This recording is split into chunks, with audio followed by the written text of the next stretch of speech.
Connect the dots. The Missouri State Legislative Session is going to begin soon. For 2023, it'll be January 4th. And so today we're going to be interviewing one of the new state representatives who was just recently elected to his position to represent the 50th district, which is in the southern part of Columbia. And we'll ask him to explain more what that area is like. The guest that we have today is Doug Mann, and it's good to see you again. We talked shortly before we turned on the video about how it feels to now be elected and be ready to go for the state legislative session. What are your feelings since the election? It feels a little bit weird to not be running for something, to have won and to be prepping for the session. So a mix of excitement, a little bit of anxiousness to get ready to get going. So how do you plan for it? What do you do as far as we've asked other legislators about staffing and about just understanding what the process is going to be like once you're in Jefferson City? So as an attorney, the first thing that I did was start to dig into the rule books to try to learn as much about the process and rules as I possibly could. Because if you want to get something done down there, knowing the rules is going to be very important. Staffing, we get to hire in LA a legislative assistant. So I got that taken care of. My LA is wonderful. She's been very helpful through the process of getting my office situated, making sure that pre-filing is going well, things along those lines. So have you thought about pre-filing? Have you done some thinking about what you would like to see your name attached to in this legislative session? There's a couple of bills that I've picked up that were filed in previous sessions that I'm planning on filing. One dealing with needle exchange programs, another dealing with LGBTQ history being taught in schools, pro-LGBTQ history being taught in schools, and something centering around bullying in schools. In your preparation, I'm curious as to some of the other people that you've talked to. Have other prior legislators contacted you? Have others said, here, if I can be of any help, call me? Yeah, a lot of people have been very, very helpful. Stephen Weber, for one, has been very helpful, both during the campaign and now as a legislator. Kip Kendrick has reached out, and I'm going to be having a sit down with Kip Kendrick to discuss some what he called 30,000-foot view questions to try to get a better understanding of how everything works down there so I can be the most effective legislator I can be. Yeah, that'll be interesting. I'd be curious to know what the 30,000-foot view questions are. You don't know what those are yet, do you? Not really, just trying to figure out all of the ins and outs of how to be effective, because both of them were very effective down there and able to get things done. And I'm looking to soak up as much knowledge as I possibly can. I would imagine reading about the rules and regulations was fascinating reading, but only for a lawyer, I would think. I enjoyed it personally. Yeah, so what do you see that maybe those of us who aren't in the day-to-day, and you haven't been in the day-to-day yet, but you're sure further along than most of us ever know about, what will be important for you to keep in mind once you start into the process? I think building relationships. We just got done with our freshman tour on freshman orientation, where all of the first-year legislators, both Democrat and Republican, are in Jeff City for a week together, doing orientation, learning about, where the bathrooms are, how you get paid, things along those lines. And then we went on a tour across the state. Unfortunately, I was not able to attend the first 2 days of the tour, the Kansas City and Columbia day, because I had professional responsibilities. But I attended the last 3 days. And getting to know the people across the aisle, I think, is very important. And remembering something that I discussed a lot on the campaign is that even if we disagree on 90% of things, there's still that 10% of things that we agree on where we can actually make progress for the people of Missouri. Yeah.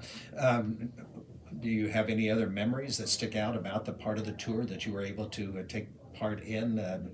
Things that you saw or people that you got to cross paths with that you think, okay, I'll put this away somewhere down the road. This might help me out. There were a few Republican legislators that I think that I built a pretty good rapport with. And then as far as things that we saw on the tour, there are a lot of organizations dealing with people with developmental disabilities and helping them out that I was unaware of before this.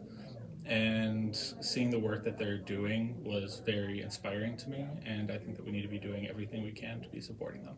One of the questions that I am curious to know, and I've asked another one of the legislators, who's been trying to You talk about Stephen Weber, you talk about Kip Kendrick, but I'm talking about maybe lobbyists or other special interest groups that have said, here's somebody, he's fresh, he's new. I wonder if he would pick up this interest for me. I guess I'm asking who has started lobbying you early. So I had a few sit downs with a couple of lobbyists. We actually had a luncheon today with University of Missouri, with all of their leadership, the deans from the various schools, Troy, everyone was there. So I guess you would say that the University of Missouri has started the full court press on us. How does it feel to all of a sudden be someone to a certain degree in demand? People want to meet you. They want to know who you are. You're one of 163 now that are going to be representing the state and making decisions in Jefferson City in the House. It's definitely interesting. One of the things that they told us, or phrases that they used during orientation a lot, was drinking from a fire hose. And I would say that right now it kind of feels like there's multiple fire hoses going at once that we're trying to drink from, with orientation, learning everything that we can about the rules and how to operate down in Jeff City. Plus, like you said, all of the other people coming and wanting our attention and wanting to, grab 5 minutes with us to discuss their issues. Has anybody told you how to do time management? Not yet. That's probably one of those 30,000-foot view questions for Kip when we have our sit down. One of the big things that I know that I'm going to have to balance is work and legislating as well, because I am also going to be spending some time practicing as an attorney still. So making sure that my life is well balanced. Many people would know that a legislator in Missouri and most states, it's a part-time job. Yes. It's not a job that pays really well, and so a lot of times people have to keep their other jobs, so that will be a challenge. Yes, but I have faith. I'm lucky to have an employer who's very flexible and willing to work with me, and willing to adjust as time goes on, so I can be the most effective that I can be in both arenas. So I started in the introduction talking about the 50th, the district that you're going to represent. Give the listeners and viewers a bit better idea of what that district is, where it is, and how it's going to, what it's expecting maybe of its legislator. It's the southern portion and eastern portion of the city of Columbia, so basically everything from Thornbrook across the south of Columbia, and then it snakes up to Old Hawthorne. The district itself, this election, we won by 10 points, so it's about 55-45. So while I am a Democrat, I am aware of the fact that I do have a large Republican constituency within the district. So I'm going to be open and listening to everyone within the district. There's a large population of students. A lot of the student housing apartment complexes are in the district, places like Elevate, places like those, as well as a lot of university faculty live inside of the district. So I know that university issues are going to be very important to the people in my district, and something that I'm going to focus a lot on. You seem to have a pretty good perspective. It's interesting to hear you say there was a 55-45 advantage in the election, but you are very aware that that means 45% were on the opposing side. But it's interesting in national politics and some even state politics, a 51-49 people tout as saying, I have this strong group behind me. And I think we lose track. And I had written down a question that I wanted to ask of some of our elected representatives and the state senator when we have a chance to talk to him about how it is so equal in some ways. So why do people forget that, yes, I still am representing, in your case, 45% of people who did not support me in an election?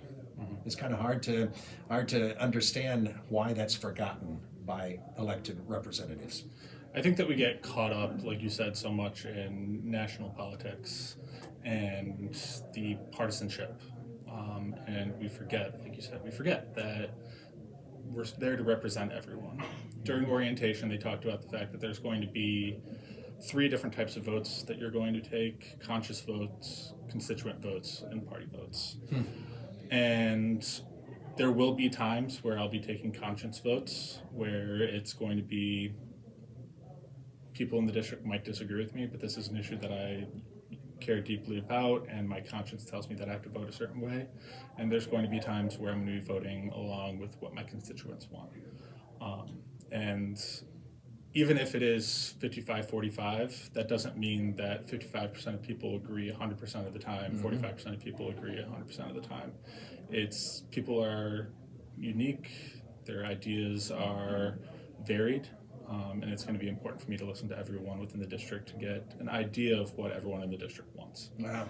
You know what? I'd love to have a longer conversation about conscious votes, constituent votes, and party votes, because I hadn't heard it broken down that way. It makes sense, and I understand exactly what it is. And I think sometimes we can look back on what we've seen people vote for and probably put them into those categories. But I don't know if people do enough conscious voting. That's my own personal comment on this. I think that that is probably something that is less done than, especially on a national level, party votes. I don't know whether we should get into that conversation or not right now. It's up to you. I mean, there's going to be times where you vote along with the party, and times that you're going to venture out on your own. And I think that it's important that people, regardless of party, are brave enough to venture outside of their party if their conscience or their constituents dictate that they should. Yeah. Anything else you want to tell us about your feelings as you are just a few weeks away from the beginning of this new chapter in your life? I'm very excited. I know that it's going to be a learning process. Those first few weeks and months, it's going to be me trying to get my feet underneath me, but I'm excited to get in and start doing the work. Well, congratulations on winning the seat. Best of luck to you. Thank you. Thank you very much. Doug Mann is a state representative in the 50th District. He's been our guest. The League of Women Voters thanks Ready for allowing us to share their space for today's program and interview. And thanks to the League of Women Voter members, those who produce this program, Diane Suhler, Sharon Schneeberger, and Carol Schreiber. The series of state legislator interviews will be on YouTube and posted on the League's website, which is lwvcbc.org. Thank you.